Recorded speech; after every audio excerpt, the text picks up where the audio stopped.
भाई लोग के प्रणाम बा, नमस्कार बा। अब बस रो सबन के प्यार के इंतजार बा। अब आई आज का दुगोला हुआ बा कि असली मुकाबला के आगे के कहानी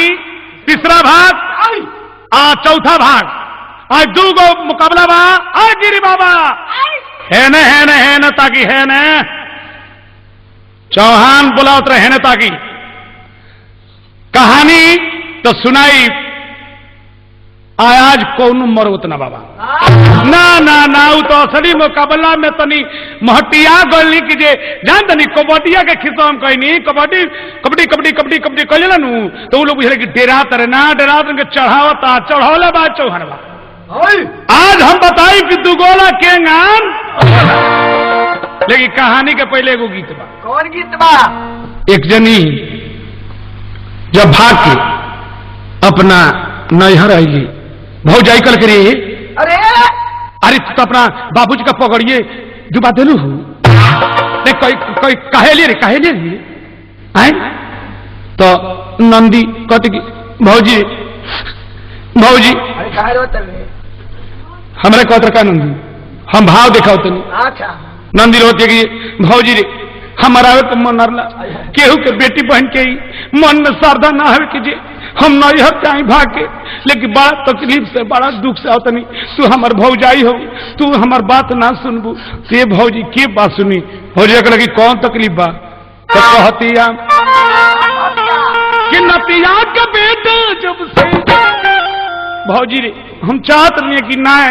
लेकिन का करी सोनी रात दिन रोवत रोत हमरा पेट में खूक मार पर हमरा कलेजा में खाओ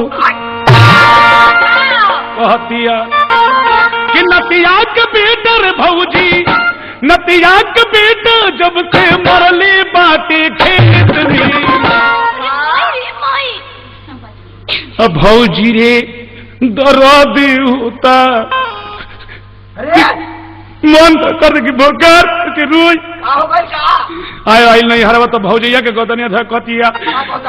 आ भौजी हो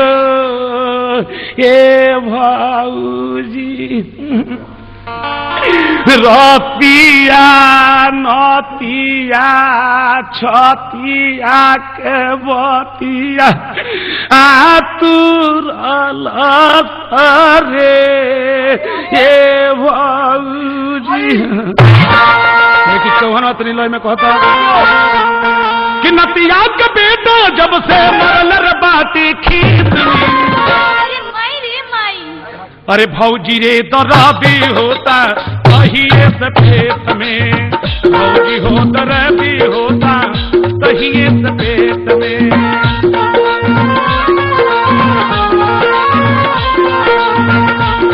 नतिया के बेटा जब से नतिया के बेटा जब से मरल बाती खेत में अब भौजी रे दर्दी हो कही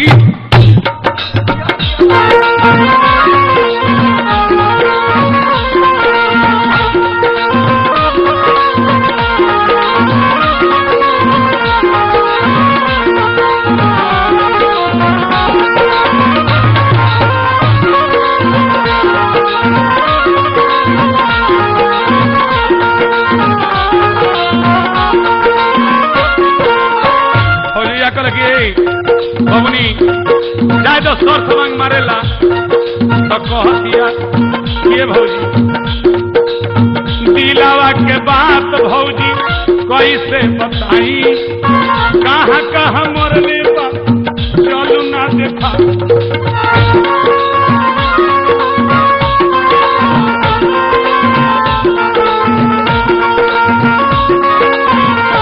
दिलावा के बात भौजी कैसे बताई कहाँ कहाँ मरले बा चलू न दिखाई सब बात बनले बानी सब बात बनले बानी भौजी ओकर पेट में एक बात पर हम बांध के ले भौजी हम चाहत नहीं कि आई कह के तुर शिकायत लेकिन दिलावा के बात भौजी कैसे बताई कहाँ कहाँ मरले बा खून चालू ना दिखाई कक सब बात बनले बानी अरे बोलो मुआ के चीज अब भौजी रे दरादी होता वही से पेट में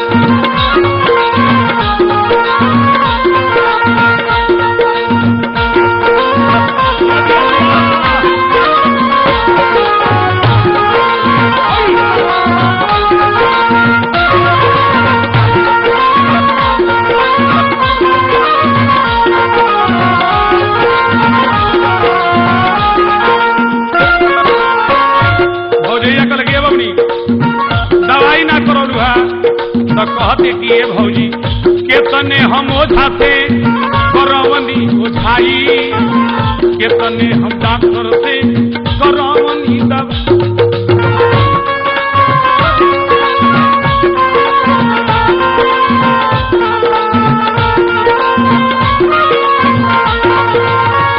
केतने हम डॉक्टर से करवनी दवाई तब ना दर दिया है पेटवा के जा भौजी रे बड़ा घाट लागल हमरा बड़ा घाट लागल भौजी रपायंगन के खेत में अरे भौजी रे दर्दी होता तो ही पेट में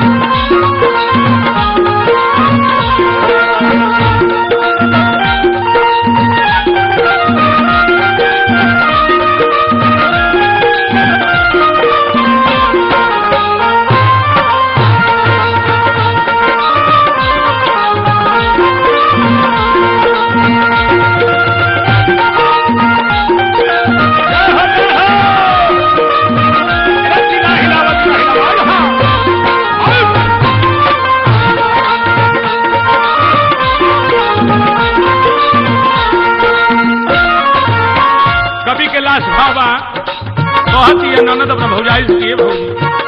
का कही ऊंचा खाला लाश पड़े हई का पीरा जानी तो अपने भातार के नोटी पर चढ़ रही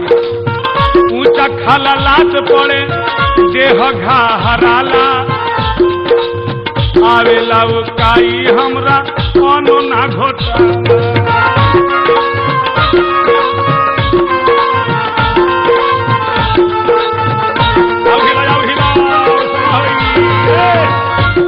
खालात पड़े देह हराला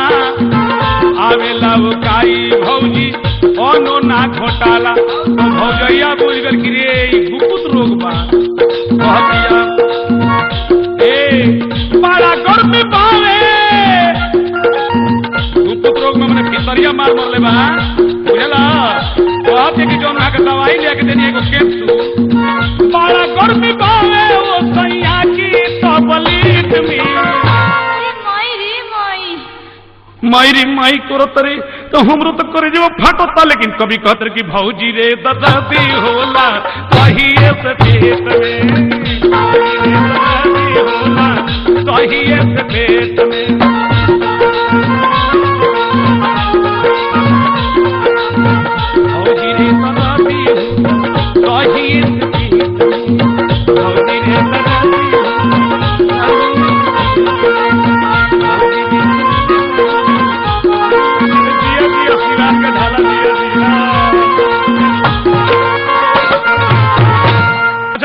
ओ भाई कहानी के माध्यम में दुगोला केंगा होला कौन कहानी बा कहानी बा असली मुकाबला जो सुनवानी का तीसरा भाग बा और चौथा भाग बा ए गिरी बाबा आज भिरान हो गई बा आज नो मरौत बा नो मरौत ना वह खिस्सा मौत का देम की एगो जाके पूछले कि क्यों जी तुम इंग्लिश बोलते हो? जी सर। इंग्लिश बोलते हो तो बोलो। तो कहते हाँ बोलते हैं। तो कहते बोलो। तो कहते कि यस खत्म, इंग्लिश खत्म हो। वो अगर खत्म ना हुई भिरान पवे। लेकिन कहानी बात तारकेश्वर जी कि भगवान राम यह अब कोहबर में जाते हैं। राम जी सीता जी पीछे पीछे। बड़ा रसीद कहानी बा। रउआ सब देखते नहीं जितना पूर्विया भाई माई बहन काका नाना दादा बाबा आजा ई सतयुग के ना कलयुग के राम जी हाय हाय फिर राम जी असली मुकाबला के बाद इतनी सियान हो गए रहो मुहवाई कतनी बदल हाँ कद रे अब दुल्हा सरकार चाहत रहे कि ढूक जाए भीतरी ना ना ना ना ना हाँ टाइट रहा लोगी यह कोहबर के दुआरी पर नेग होला सखी लोग माना करता दुल्हा सरकार ढुके चाहते नहीं अरे कहत रहो कि हिनिया मौत ये शौकी हिनिया कहाँ होता है आ दुल्हा सरकार बरियारी चाहते रहे कि जाए के दुल्हा सरकार बरियारी चाहते रहे जाए के बीस सरकार तो कहने कहाँ तू तनी नॉवल कहने को वाला बाप रे भाई का पीठिया पर हिंग नॉवल हो आ दुल्हा सरकार बरियारी नाम ये जके नियम हो कि पहले रोका कह दुल्हा हो तो जोई हो भीतरी पहले ए सखी कह दिलो कि पहले रोका कह दुल्हा जी तो जई हो भीतरी पहले रोका कह दुल्हा हो तो जई हो भीतरी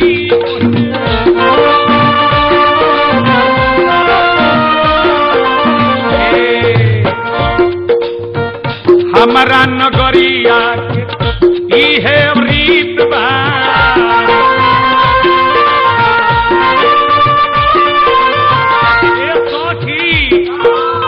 मोटकी सखी रे कि दुल्हा बड़ा मगरो बड़ा सखी को नके मल दे हमारा नगरिया के ई है या रीत बा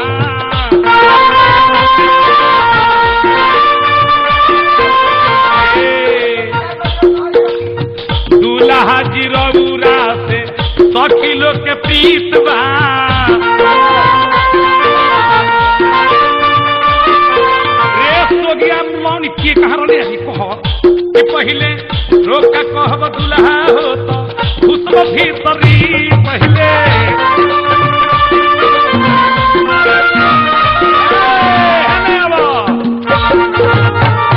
राम जी फेर में पड़ल बनी अब सखी लोग कहते कि ना ए सखी सब जने मिल के कहल होगी कि रोका कह सारा लोग कहता कही ना जी मुहा से जी रोका कह के तो भीतर जाके कही ना हमें कही ना जी सखी लोग कहता लेकिन राम जी ने की कह लक्ष्मण जी महटी वाले बनी तल एक जनी सखी करके दुल्हा कहब कि हमके कही सब कहे में हमके देरी उनके का हो अरे लुअठा हाँ हो कहे में तरह कत हमके कही कही के हमके कहल का हो तो वह कतल किए दुल्हा अरे एक बात पूछतानी अरे दुल्हा हो श्री रामचंद्र यहाँ के ये दुल्हा एक बात पूछी हैं कैसे कहते लो तार के सवाल एक बात कैसे कहते लो तो सखी लोग पूछता के दुल्हा अरे सुनिले कि अयोध्या में मरद के लड़का होला ए सखी हाँ दुल्हा के बारे में नहीं कुछ जाना का दुल्हा यहाँ मर्द के लड़का होला सुनिले कि अयोध्या में मरद के लड़का ये दुल्हा जब मर्दे के लड़का हो जाला काहे कि सचो अयोध्या में मर्द के लड़का भरे तो हम पूछता नहीं सन सखी लोरुआ से पूछता कि काहे लोगवा करेला सगाई हाय सिया राम के भजू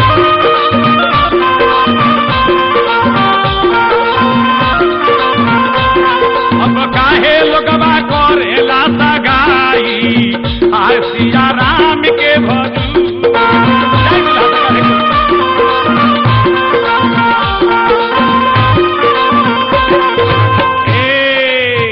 अब लक्ष्मणी कनकनाते रहते है सखी कहली है सड़िया आली ते बड़ी तो की कहतरी के दुलाई है ना रौरा लोग के जन्म का दू भई रहे बबुआ हो दुल्हा लोग जन्म तहनी के नखु जाना हम जानत नहीं का हो दुल्हा झूठा रौरा लोग के जन्म का दू भइल रहे बबुआ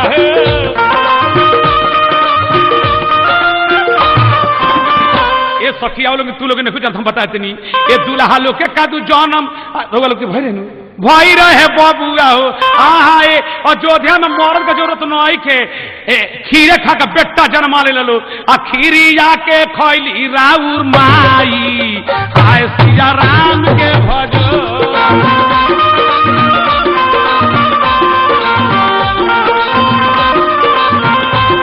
आहे खीरी आके खैली राउर माई आय सिया राम के भजो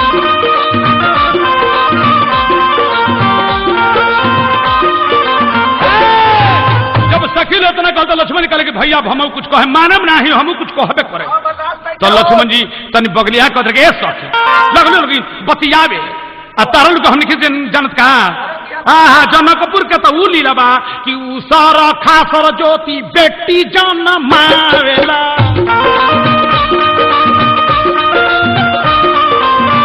ऊ सर खासर ज्योति के बेटी जन मावेले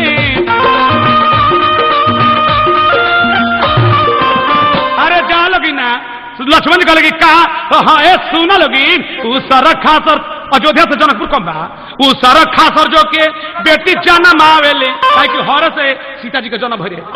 अरे उ सरक खासर ज्योति बेटी जन्म आवेले आ से कर हाथाना बड़ाई हाय सिया राम के भजी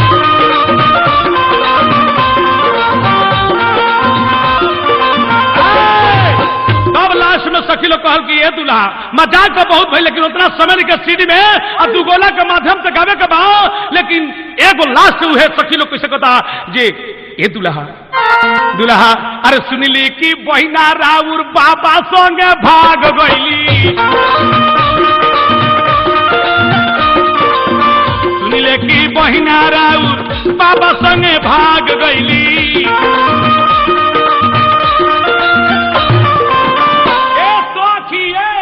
तोरा नौखा बुझात रे से कहावत रे सोगिया लौनी और दो दूल्हा से फरियावत रिसन सखी लोग कहते कि सुनी ले कि दूल्हा के बहिना अरे बाबा संग भाग गईली श्री रामचंद्र के बहिन से शादी भेरे संता की शादी भेरे श्रृंगी ऋषि श्री रामचंद्र के बहिन संता रहली जे गोद ले महाराज दशरथ जी उनकर विवाह भेरे श्रृंगी ऋषि से तो वही के कहते कि सुनी ले कि दूल्हा के बहिना अकद बाबा संगे मुनि संगे भाग गईली अच्छा मुनि बाबा संगे भगली आकि लव हो गई कि मुनि बाबा लिहले बाहताई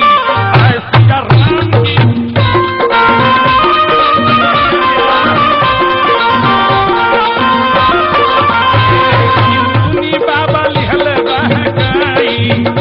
सिया राम के भजू